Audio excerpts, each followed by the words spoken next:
My wife mocked my small salary until my name was on the building. My wife constantly compared me to richer men and belittled my ambition. What she didn't know was that my quiet work was about to pay off publicly. The reveal flips humiliation into silent revenge. When my wife laughed and said, "Some men are meant to be average," I realized I'd been shrinking myself for years just to keep the peace. It happened in the kitchen, late evening, the overhead light buzzing softly like it always did when it warmed up. She was scrolling through her phone, one manicured finger flicking past pictures of vacations we never took and restaurants we never visited. I was rinsing a plate, watching the last of dinner swirl down the drain. The smell of lemon soap filled the air. "Did you see this?" she said, without looking up. "Mark just bought a new car, a Tesla, fully paid." I nodded, dried my hands on a towel that had seen better days. "Good for him." She finally looked at me then, one eyebrow raised, a smile tugging at the corner of her mouth. Not warm, not teasing, sharp. Must be nice to have a real salary. That was the moment. Not the first time she'd said something like it, but the first time it landed like a verdict. I didn't respond. I rarely did anymore. Silence had become my second language. On the surface, our life looked fine. A modest two-bedroom house in a quiet neighborhood, beige walls, creaky floorboards, a porch that needed repainting. We had routines: Sunday grocery trips, Thursday leftovers, Friday night takeout if her mood was good. I woke up early, brewed the same dark coffee every morning and kissed her cheek before heading out. She worked part-time at a boutique downtown, mostly for something to do, as she liked to say. I worked longer hours, always had. My job didn't sound impressive when you said it out loud. Consultants, analysts, numbers and projections. Quiet meetings in quiet rooms. No corner office, no flashy title. Just steady work and patience. I believed in building things slowly. She believed in arriving loudly. When we first met, she loved that I was grounded. "You're different," she told me once, back when we shared cheap wine on the floor of our first apartment. "You don't need to show off." Somewhere along the way, that stopped being a compliment. The comparisons started small, casual, or "my cousin's husband just got promoted," or "do you know how much Ryan makes now?" She'd say it while folding laundry or brushing her hair, as if it were harmless conversation. But each comment chipped away at something quiet and necessary inside me. I told myself it was stress, that everyone measures their life sometimes. I reminded myself that love wasn't about money. Still, I noticed how she dressed differently when we went out with her friends, how she'd laugh a little louder at other men's jokes, how she'd introduce me without mentioning what I did. She'd say, "This is my husband," just that. No pride, no context. At night, lying beside her, I'd listen to the ceiling fan tick and spin and wonder exactly when I'd become invisible in my own marriage.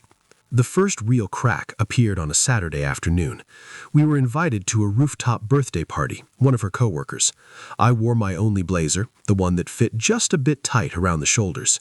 She looked stunning, as always. Red dress, heels she complained about but wore anyway.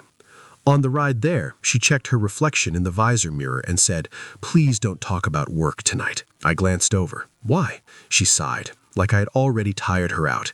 "It's just boring, and people judge." I nodded, eyes on the road. The city blurred past us, glass and concrete glowing in the late sun. At the party, I stood near the edge, nursing a drink, watching her move effortlessly from group to group. When someone asked what I did, she answered for me. "He's in consulting. Nothing exciting." The man smiled politely and turned away. I felt something tighten in my chest. Not anger yet, something quieter, like disappointment settling in for the long term. Later that night, back home, I mentioned it gently. "You didn't have to downplay my work."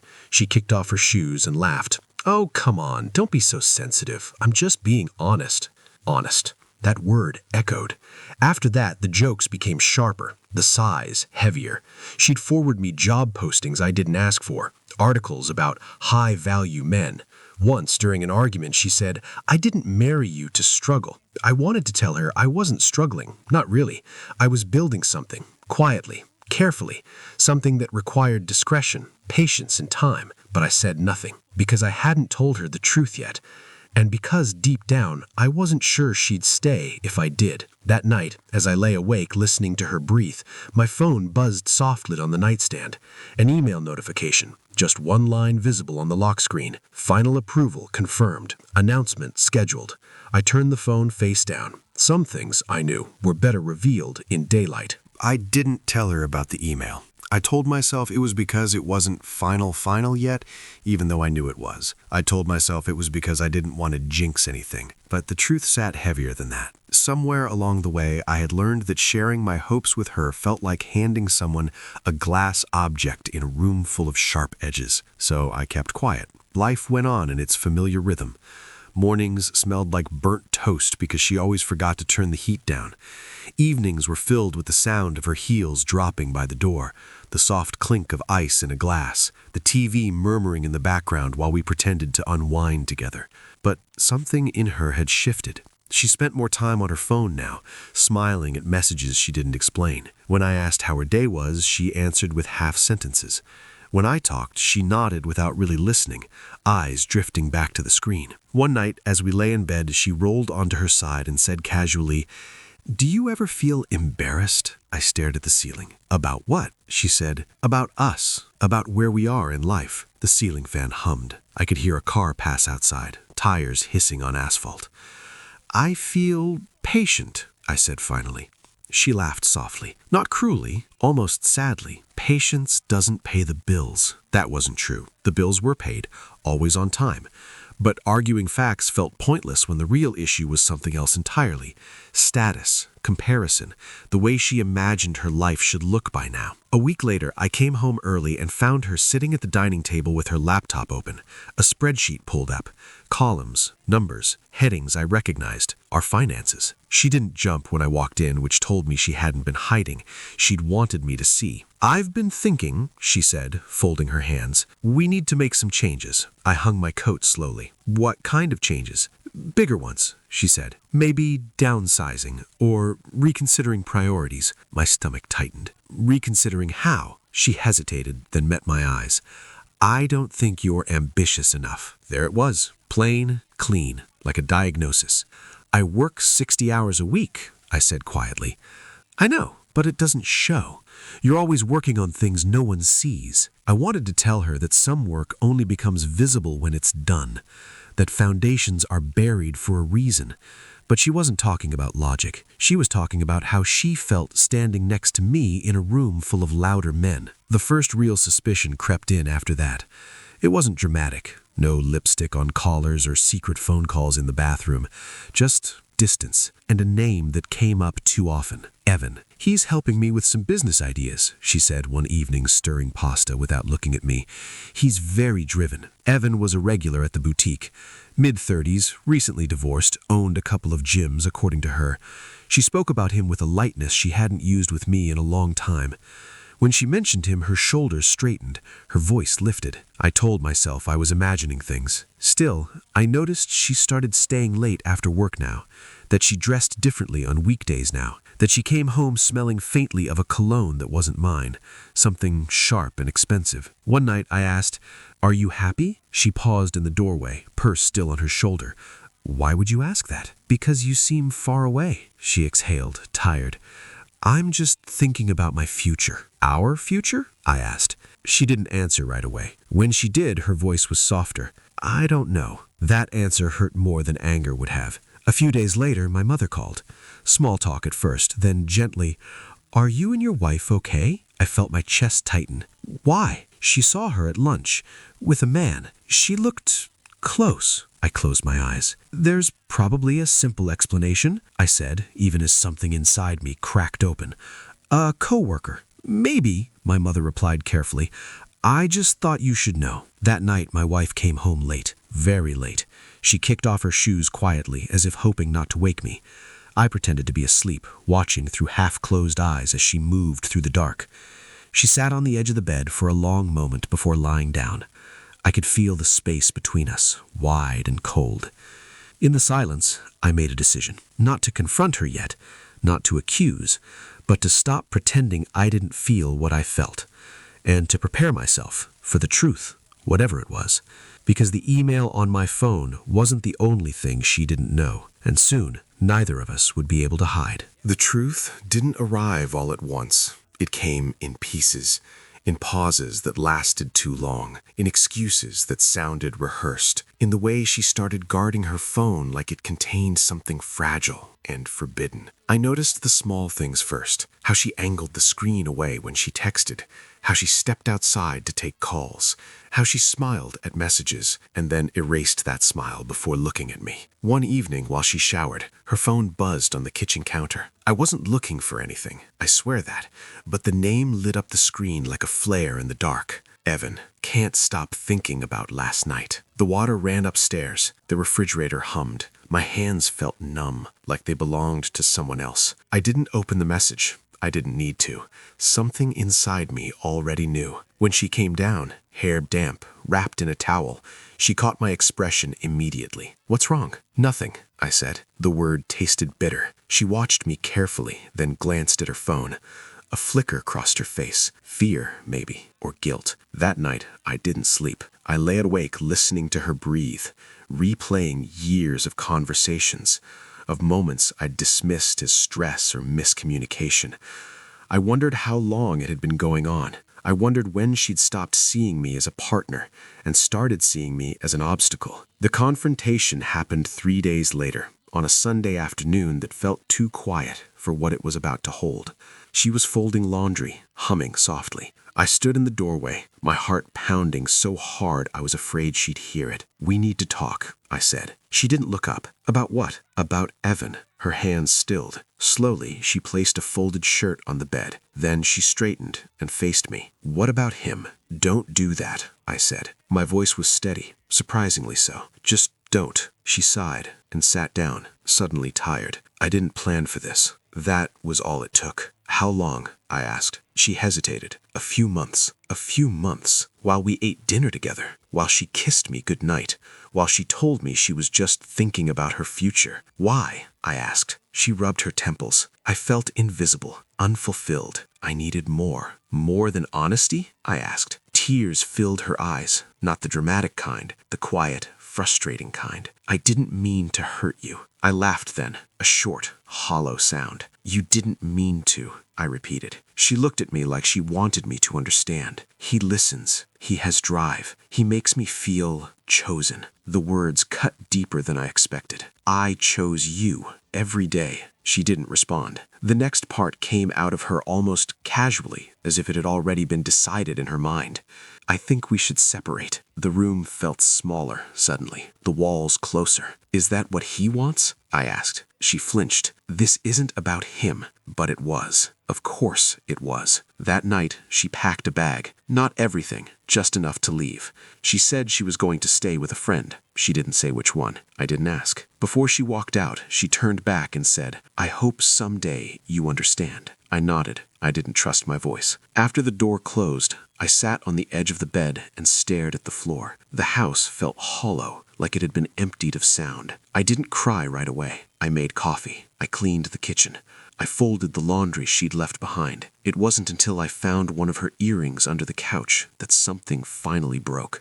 The next weeks passed in a blur. We spoke only about logistics, bills, mail, when she'd come get the rest of her things. She sounded lighter on the phone, relieved. Once she mentioned Evan openly. "He's been very supportive," she said, as if that softened the blow. I let her talk. I let her believe I was defeated. What she didn't know, what she couldn't have known, was that while my marriage was unraveling, something else was coming together. The project I'd been working on for nearly 8 years.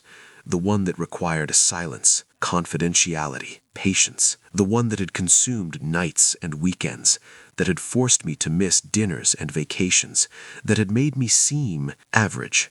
2 weeks after she left, I received the call. "Congratulations," the voice said. "The board has finalized everything. The press release goes out Friday." I thanked them and hung up. My hands were shaking. Later that evening, my wife called. "I heard about a new development downtown, some big unveiling. You probably wouldn't be interested." I looked out the window at the city skyline, the place where steel and glass were about to tell a story she hadn't listened long enough to hear. Maybe I would. The morning of the unveiling arrived cold and bright, the kind of day that makes everything feel sharper than usual. I stood in front of the mirror longer than I normally did, adjusting my tie, smoothing down the collar of a suit I'd bought years ago and rarely wore. Outside, the city hummed awake, buses sighing at stops, horns in the distance, construction already clanging somewhere far off. Ordinary sounds, an extraordinary day. I didn't invite her, not out of spite, not even strategy. It just didn't occur to me. This wasn't something I needed witnesses for. It was something I needed to stand inside, quietly, the way I always had. The building rose from the downtown block like a promise kept. Glass catching the morning light, steel lines clean and deliberate. People gathered near the entrance, city officials, board members, a few reporters adjusting microphones and checking notes. There were banners draped near the sidewalk, still covered, waiting. I stood at the edge of the crowd, hands in my coat pockets, heart beating steadily. I wasn't nervous. That surprised me. I felt grounded, like everything heavy had already happened, and this was simply the last page turning. When the speeches began, I half listened. Words about innovation, about community impact, about vision.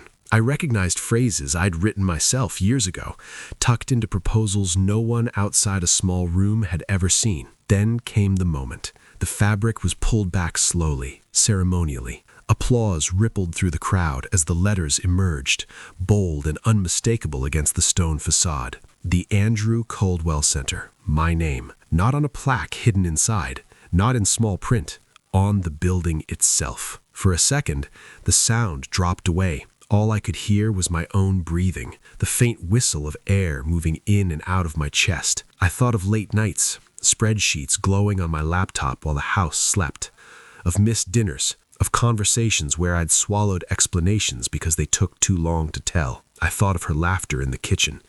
Some men are meant to be average. Cameras flashed. People clapped. Someone shook my hand and said, "Well deserved." I nodded, thanked them, smiled when appropriate. I did everything you're supposed to do when your quiet work finally becomes visible. I didn't feel triumphant.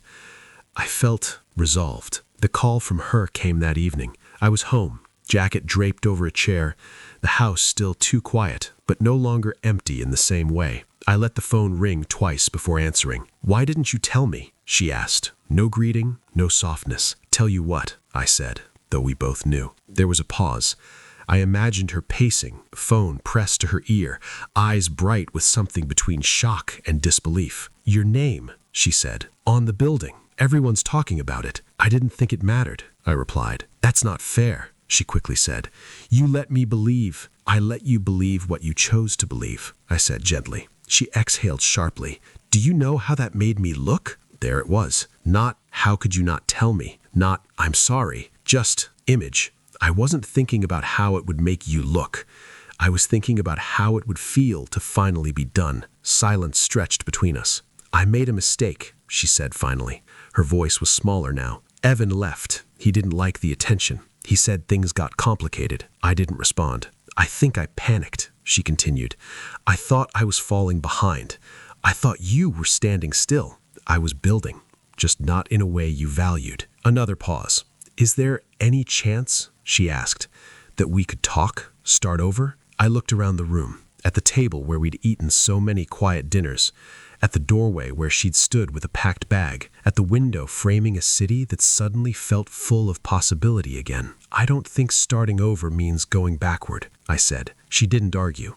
She just whispered my name once, like it used to mean something solid.